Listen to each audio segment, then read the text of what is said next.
A key component of the modern world economy, the chemical industry delivers products and innovations to enhance everyday life. It is also an industry in transformation, where chemical executives and workers are delivering growth and industry-changing advancements while responding to pressures from investors, regulators, and public opinion. Discover how leading companies are approaching these challenges here on The Chemical Show. Join Victoria Meyer, president of Progressio Global and host of The Chemical Show, as she speaks with executives across the industry and learns how they are leading their companies to grow, transform, and push industry boundaries on all frontiers. Here's your host, Victoria Meyer. Hi, I'm Victoria Meyer. Welcome back to The Chemical Show. This week, I have the opportunity of speaking with Sam Smolik, who is the retired Senior VP, Americas Manufacturing for LyondellBasell Industries. Sam has a long history in the chemical industry, and in fact, you may know him from his time leading EH&S at either LyondellBasell, Shell, or Dow. Today, he sits on the board of directors at Axalta Coating Systems, Evergreen Industries, and Dux Unlimited. And most importantly, and what we're really here to talk about today is Sam has turned his 50 years of career success into several books, including The Daily Pursuit of Excellence. Sam, welcome to The Chemical Show. Well, thank you, Victoria. Very nice introduction. We should stop right there. Well, but we're not. So Sam, tell us a bit more about you. What is your origin story? What brought you to the chemical industry? Well, I went to a small high school, and I always enjoyed math and science. I was just a natural in math. English, that's a different story. But so the counselors would say, "Well, you need to be an engineer," and I didn't know what that was, and so I ended up getting a scholarship to the University of Texas, and in chemical engineering, and so that's what I did. I went to chemical engineering, and it's just some people grow up these days, young people, and they have all kind of advisors, and they know what lies ahead. I was pretty naive and didn't really know, although I went and made good grades and enjoyed every minute of it. So it's turned out okay. That's awesome. And then that took you into the chemical industry. Right. I graduated chemical engineering degree. I went to work for Dow Chemical in the organic process research department. So we were doing research on toluene disocyanate and methylene disocyanate, all the intermediates that go into foam for your beds and car cushions, things like that. And I was fortunate enough to get one U.S. patent during my R&D days. So that was a great start. Yeah. And then it looks like you spent most of your career really in operations in one way, shape, or form. Exactly. I was in research for 7 years and progressed pretty fast. And then I started supervising a lot of folks, but I felt that I really didn't have the background, to be rising like that. I think you can be promoted too fast, personally. And we were doing process research. So we would determine ways to improve chemical processes, but then you had to convince the manufacturing people to do it. And I always felt they were like cavemen. They didn't want to take a chance. And so finally I said, you know what, I'm going to move into manufacturing where I can control these decisions and be a little more aggressive. And so I told my supervisors I would like to do it. And they said, that's great. And so I moved in the allyl chloride plant, allyl chloride and epichlorohydrin, which is precursor for epoxy resins and glycerin and products like that. So that started off a string of manufacturing jobs at different plants. And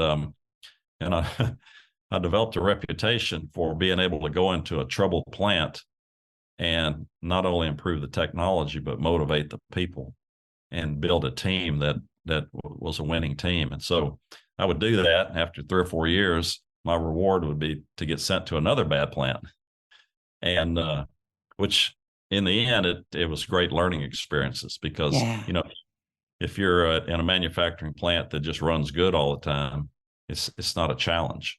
But if you have troubles, I'm kind of optimistic by nature, and I'd see a problem as an opportunity to learn and get better.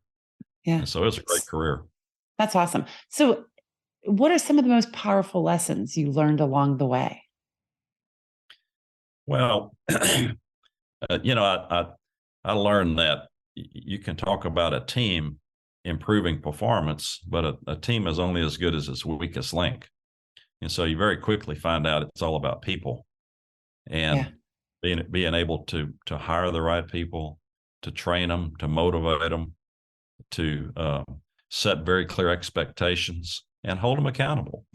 You know, like there's um, there's a philosophy, ABC, antecedent behavior consequence, on behavior management yeah, that says for any behavior, there always is a consequence, and the most important consequences are positive. So right. when somebody does something good, you need to recognize them for it. Positive recognition is very important. On the other hand, if they don't do things the right way, you can't ignore it.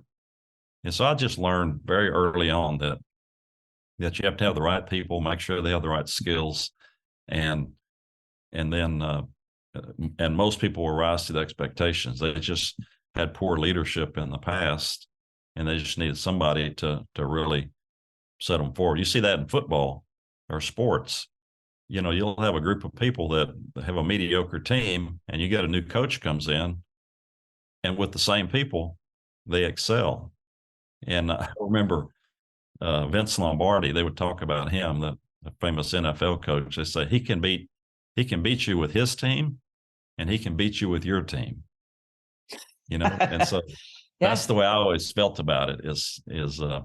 Bring out the best people's talents, and I write about that in my new book yeah. So to share let's those talk lessons. about the book. Let's talk about what prompted you to write The Daily Pursuit of Excellence, and what's it all about? Well, let me finish my career story. So after 20 years, 25 years of manufacturing, then Dow Chemical called me one day, my supervisors, and said, "We'd like to promote you to Global Vice President for Environment, Health, and Safety and Security and Sustainable Development." And at the time, I said, "Well, who did I make mad? I don't want that functional job. I like line management." And they wanted me to, I'd worked in Europe for a few years, and so they wanted somebody with global experience and somebody that could drive improvement. And so for the first time in my career, instead of having line management, my job was all about influencing others. So we had 400 locations around the world. So very simply, I had to drive improvement across all those locations. And you can imagine that's a big challenge. And Yeah, and it really emphasizes the importance to influence others. So how do you influence those locations? How do you influence the hearts and minds of the individuals at those various locations? And so I did that for 4 years, and then Shell came along and recruited me to do the same thing for them. So I ran all their global environment, health, and safety for the downstream business for Shell. And Shell's an enormous company. I mean, we had 30 refineries, we had 55,000 gas stations. So again, I continued to refine my processes and an approach to making that happen. And then I ended up at LyondellBasell. That company went bankrupt in the beginning of 2009, and they got a new CEO. He put together a new management team, which I joined to bring the company back out of bankruptcy. And we turned it into one of the best and safest plants in the industry, or companies in the industry. So going back to your question, sorry for the long prelude yeah, there. I was just so fortunate for many, many years to work with great people, influence others, and drive performance improvement in all companies. Our performance accelerated, and the focus was on safety, but it takes the same things for safety as it does for reliability, for quality, for business success. And so it's all about people and systems and culture in the company. So what led me to write the book after I retired, I do some consulting, not a lot, but every time I'd go to somebody that's got a problem, I think to myself, well, we've solved that already. We've already solved it. Yeah. And so when COVID came, I thought, you know what, if you're going to ever write this down, write in a book, now's your time, when travel stopped. And so that's what I did. I just decided to take things that we learned through the years and put it in a simple form. My book is written with a lot of small sections of maybe 100 different things that we found to be effective in influencing others and driving performance improvement. And so that's what my book is about, the daily pursuit of excellence. Awesome. So, one of the fundamentals in the book, Sam, is operational excellence. And that seems to be a theme that kind of maybe rolls through your career, but also flows through this book. What's your formula for operational excellence? What does it mean to you? Well, I had a boss of a boss one time. He came in and talked to a group of folks. He said, you can either work every day and have mediocre results, or you can work trying to be the best. And that just stayed with me. Why not work to be the best? Mm. And so when you want to be the best, you want to win. That means you need to strive for perfection and realizing nothing's perfect, but you'll hit excellence along the way. So we use the phrase operational excellence. A lot of companies will use different terminology, but a story I like to tell is about restaurants. Okay, so you've been to a lot of good restaurants, probably, Victoria, right? Yes. And if one is good, I've been to a few bad ones as well, unfortunately. Okay, but the good ones, if they're good, not great, but good, you might go back or you might go somewhere else, right? It's okay. Right. The bad ones, you remember those, and you'll never go back, and you'll probably tell others about it. If someone says, I'd like to go to this restaurant, you say, oh no, stay away from there. I had a terrible experience. So nobody wants to be bad. But then there's some that are excellent. I mean, they're cream of the crop restaurants. And that's the kind that you'll make reservations way in advance. You might even pay more when you go in there. I mean, it looks good. The food is great. The service is great. You tell other people about it. You brag about it to others. Right. And that's the way I used to tell our people, say, look, we want to be the best. We want to be the cream of the crop because we want people to brag about our company or our plant and tell others about it. And once you get that philosophy, it's like the Super Bowl that we just had, right?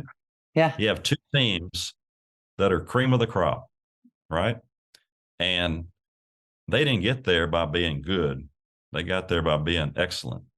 And they got there by each person on the team doing their job in an excellent manner, avoiding mistakes and driving top performance at all time. And so that's what a coach does. That's what a leader does. They influence others to be better and to do their best. So my formula that I came up with is there's really 4 components. I like to simplify.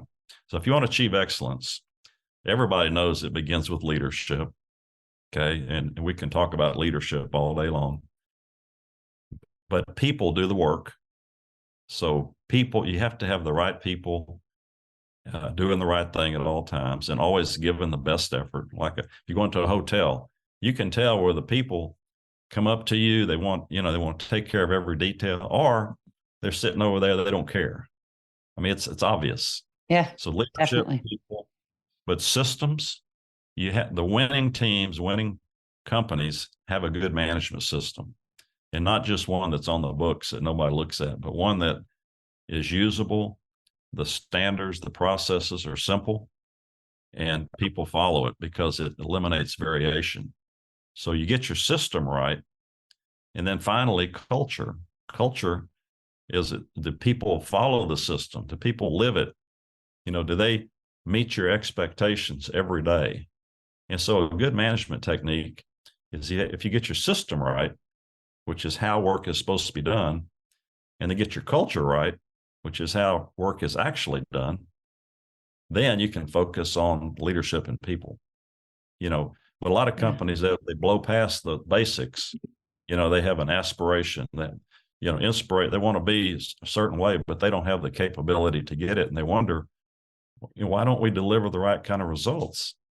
Well, they haven't eliminated variation in their process and created a system that says how you do it. No, Nick Saban, the Alabama football coach. I'll give a lot of football examples. That's all right. I like football. I played football in high school, and so I love football. But Nick Saban, and part of my job, as I worked on how to influence others and drive results, I would study leadership in companies, but also in sports, because it's the same philosophy. Nick Saban is the only coach that I heard for many years would talk about his system. He said, we have a system for how we recruit. We have a system for how we develop people. We have a system for how we prepare for a game. We have a system for how we do the game. And if I hire a new assistant coach, I don't want that coach to come in and coach his way. I want him to learn our system. And then if he's got improvements, let's talk about it. Because if you allow every person to do it their own way, you never will achieve excellence. Yeah. And that's a problem that companies have. If they are leader-centric, people-centric, so they allow every, say, a plant manager or department manager or hotel manager, whatever, to do things their own way, then they're only as good as that person. And it might be great or it might be bad, but if you have a system for how you do things and then let people use their talents on top of that. We'll be right back. At Ecovist, they're accelerating the transition to a sustainability-driven future. Their long history of innovation, expertise, and customer collaboration supports the development of proprietary catalysts and services across their two industry-leading businesses, Advanced Materials and Catalysts and Eco Services.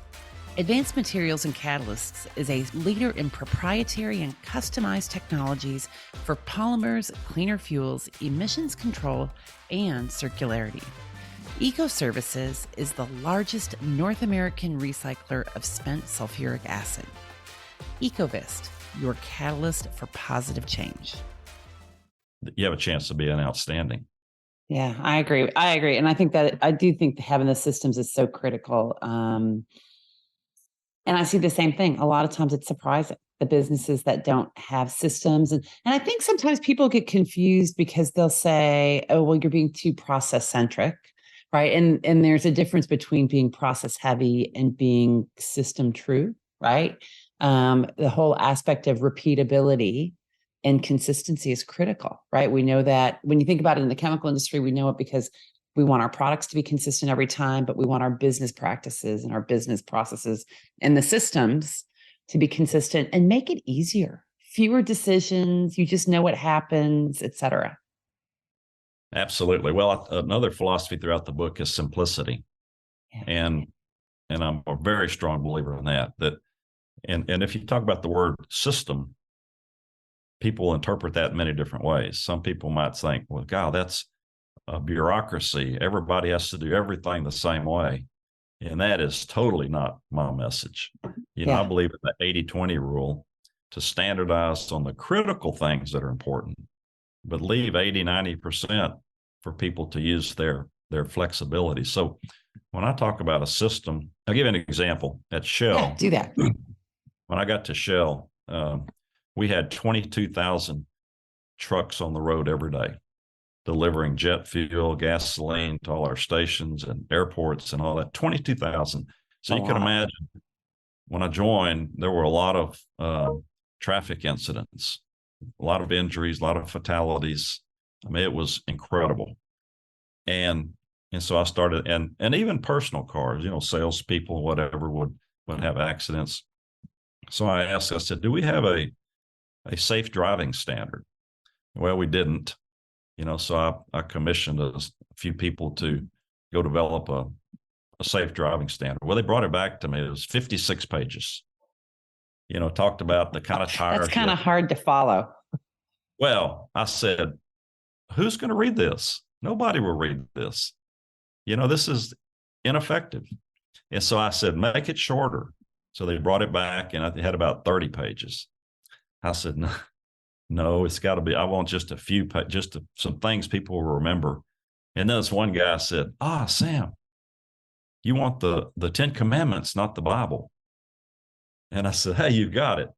And so they brought it back, and I think we had, I don't know, 12 or 13 mandatory items if you're driving a vehicle. Simple things like you must have a driver's license.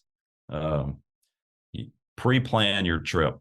Don't take off and then be looking at a map. Of course, now it'd be iPhone, but while you're driving, simple things. And then we worked on with all of our companies that did driving for us to reinforce those simple items, and our performance improved dramatically.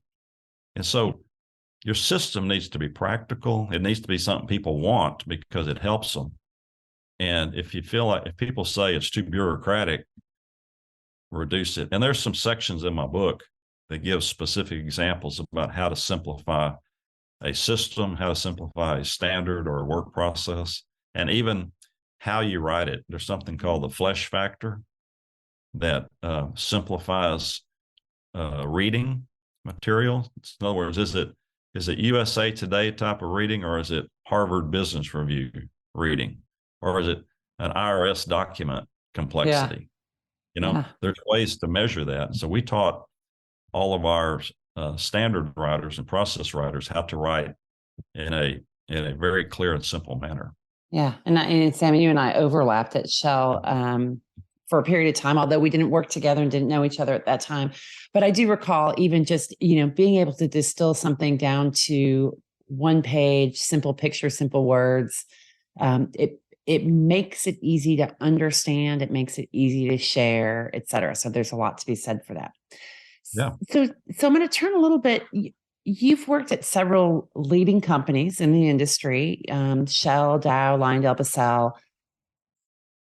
They're all leaders, and yet they all seem to have really different approaches to business, to operations, and to operational excellence as you frame this the system.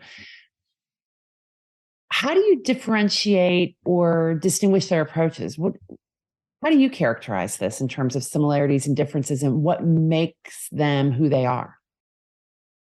Well, that's an interesting question. These Dow and Shell are 100-plus-year-old companies.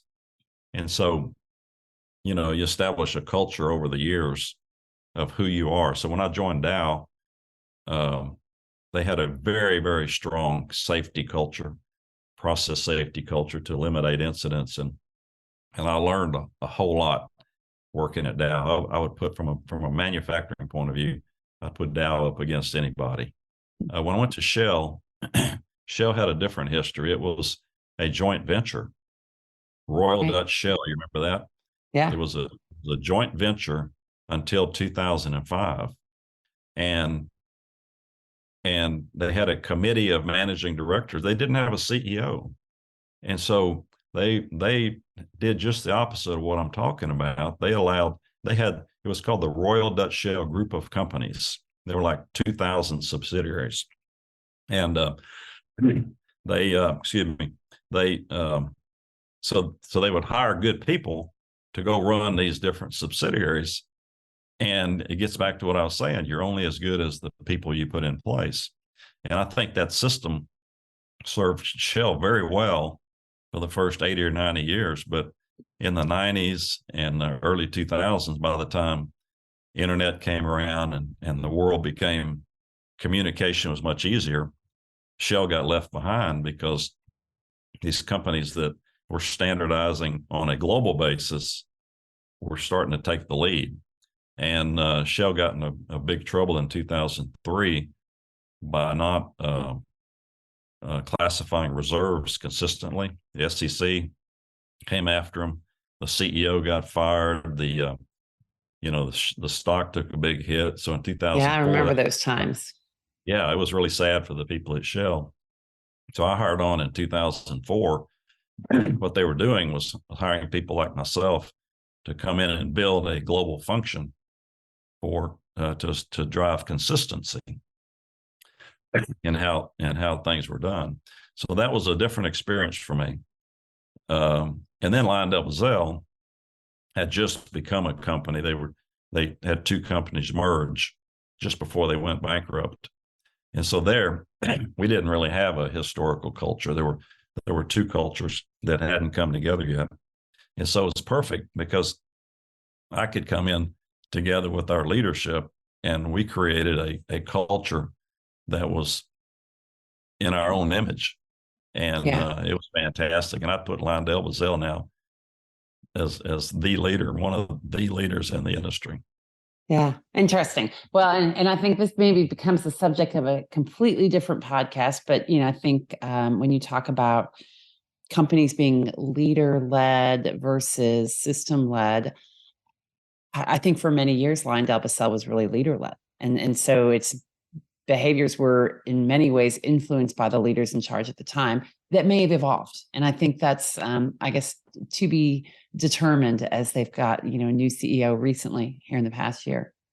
Yeah, no, it's a great company. The reliability is best in class. I own a lot of stock in LyondellBasell, and I have a lot of confidence in So it. you want to keep it doing well. Yep. Yeah. Awesome. So how do you see individuals applying these concepts that you talk about in your book? When I think about the daily pursuit, it's kind of how do we do this on a daily basis? Well, what I did, this is actually, I modified it. The first book that I wrote was called The Power of Goal Zero. And Goal Zero was the fundamental philosophy behind a culture of excellence. And we a couple of us came together and developed Goal Zero at Shell back in 2007, I think it was. And then I just carried on to LyondellBasell the first day I was there. I said, we're going to be a Goal Zero company. Yeah. Which means zero incidents, zero defects, zero people getting hurt. And that philosophy really has, I mean, it simplifies things. People can understand It does. So I wrote this book, the Power of Goal Zero, and a lot of companies started using it and training. Some universities picked it up for training. And then I thought, as I would go out and promote the book and talk to people, that I wrote it about improving a company. And I thought, you know what? People want to know what's in it for me. And so I wasn't satisfied with it. And so I decided to rewrite the book. And I named it The Daily Pursuit of Excellence. And I changed the whole approach in the book, not about how to improve a company, but how you as an individual can improve your performance and then influence others to improve their performance. And so I still talk about the same concepts of a goal zero culture, the importance of a simple system and all that, but it's all aimed at individuals and how you can influence others, no matter what your job is.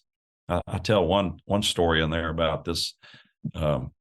Most of the plants that I ran in my early days had a lot of trouble, and the morale was not good, and you had to fix all that.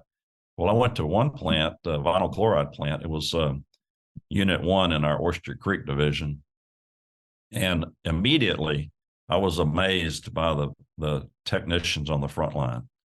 They had 4 or 5 guys that were leaders. They influenced others. They said, we're going to do things the right way. And I went, wow, this is fantastic. So I didn't really have to work on them, but it showed the power of leadership at any level. Any person, if you're a subject matter expert or whatever, you can drive excellence and influence others around you to make the whole team be good. So I think answer your question, I wrote the book so that anybody who reads it, it's about you as an individual. The first chapter is all about ethics and integrity, and do what you say you're going to do, and try things that I learned that I think will help people to be a better person. And then I get into leadership and influencing others, and things how you can make the workplace fun. Talk about life balance, as opposed to work-life balance. I get into a lot of things like that Yeah. I think So, are helpful so individuals. explain more about life balance. I know you referenced this life balance instead of work-life balance. What does that mean? It's just one section in the book, and but I gave a keynote speech a couple of weeks ago, and several of the people had read my book, and one person said, "Sam, everybody is talking about work-life balance, and instead you talk about life balance." And I said, "Well, I think it's a mental thing. When I say life balance, I found a formula a long time ago. It's 7 F's. Life is about a balance of faith, family, friends, finance, fitness, future focus, and fun." Okay. And the philosophy is to not neglect any of those 7 items for very long, because Yeah. we'll get consumed by work for a while. But if you neglect your family, that's a bad deal, right? Right. If you don't eat right and sleep and exercise, fitness is going to impact your performance and your Yeah. health. So anyway, life balance. And then what I don't like about work-life balance is work is such a big part of your life, and you can either approach work as a job. I'm going to come, I'm going to do my job, now I'm going to go home. Or you can approach it as a career and part of your life and try to achieve excellence in your life all the time, whether you're at work or not. And so I talked a lot about that to my departments, people I worked with, because I think if you talk work-life balance, people, they try to drive a barrier between it. And if you think about work, think about the 7 F's. You have a lot of friends at work. Your friends aren't just in your life over here, they're also in your work. You have fun at work. I always said, hey, let's have fun. Let's enjoy what we're doing. Finance, you're not born rich. You have to work. So that's where work comes in to provide finance so you can do other things. So it's just integrated. And I believe in a philosophy of life balance. And, I was able to, throughout my career, I was working in tough plants. And my son, when he got to be, I think, 5 years old, he was ready to start T-ball and baseball. And I'd always planned on coaching my son. I mean, that was just a given. Yeah. And yet I was at work late every day. And I thought, God, how can I do this? And so I really fretted over it. I said, well, what's life all about if you can't do the things that you really want to do? So I finally went to my boss and I said, hey, I want to coach my son's baseball team. And I'll have to leave, 3:30 or so for practice and games, but I'll come back out. You know me, I'll come back out afterwards or at night, weekends, whatever I need to do. He said, go for it. And I coached 9 years baseball while running plants and having demanding jobs. That's impressive. So I've told that story to many young people. They tell me, because I always ask them about their family and, what are your kids doing? And are you involved? And it's, no, I just don't have time for that. And I said, no. That's a bad excuse. If you don't say I don't have time for you, say everything else is higher priority because you choose the things that you do. That's right. And, and a lot of people have told me later on, they appreciated that advice. So to me, it's life balance. Yeah. It's it's hard. Doing this podcast, I don't have to do this, but if I can help a few people down the line, then to me, I enjoy it. Absolutely. Absolutely. I think one of the challenges in terms of the whole life balance thing is being bold enough to ask for it and to create that to happen. Because I think some people don't necessarily feel comfortable doing that. And then it gets back to culture, a work environment, your prioritizations that allow that to happen. Because at the end of the day, especially today with virtual working and hybrid working and being connected 24/7, whether we want to be or not, it is life. Work and life are commingled. And so we have to figure out how to create the priorities and carve out time to do things at different times. And, when I worked a corporate role, we always, you did that. You figured out ways to balance it. And, frankly, I'd sometimes say, hey, I got to get home. And yeah, I'm going to be back online at 8 o'clock at night when the kids are in bed and I'm whatever, but I've got to be present when they're present. Yeah, that's perfect, Victoria. Yeah. It starts with setting your priorities. What's important to you? What do you want to achieve? And that's why the 7 F's are so helpful, because you can go back to them all the time and say, am I shortchanging any of these? Do I not need to change? Because our behaviors, we control it. Yeah. And like you said, you got to have confidence to do the right things. But one other thing I learned in a time management class years ago, they said, how many of you find it you don't have enough time to call your mother as often as you should? And most people raise their hand and say, well, life is a matter of priorities. Okay. So what you need to do, don't tell your mother, Mom, I never have time to call. What you need to say, everything else I do, Mom, is more important than calling you. And I said, well, I'm never going to say that. So I always made a point to call my mother. Yeah. And so it's as simple as that. What are your priorities? And, I don't think any company expects you to work, 16 hours a day. Now, there's times where you do, right? There's times where your family is demanding a lot of times, somebody's sick or whatever. So short times is fine, but on a long sustained basis, it's not healthy. And I find that people that enjoy life and are more balanced, they're better contributors at work. And it's just amazing. When I coached baseball, when I did a lot of things outside, I found I was more efficient with my time as opposed Absolutely. Yeah. And you're fresh. Your mind gets away on the other thing, then you come back and you're ready to get it. So I think life balance, to me, that's the way to approach it. So, Sam, you sit on the board of several companies. Exalta, Ducks Unlimited, Evergreen. How do you bring your experience and in this focus of excellence into being an effective board member, into influencing what these companies do? Are you able to do that? Well, it's more difficult being a board member because you don't run the company. You provide oversight, governance, and maybe you spend 30 or 40 days a year on a board role. But you can definitely convey at the board level your expectations. And my job on boards, I'm an operations guy. So all the boards typically have a lot of finance people or ex-commercial people or whatever.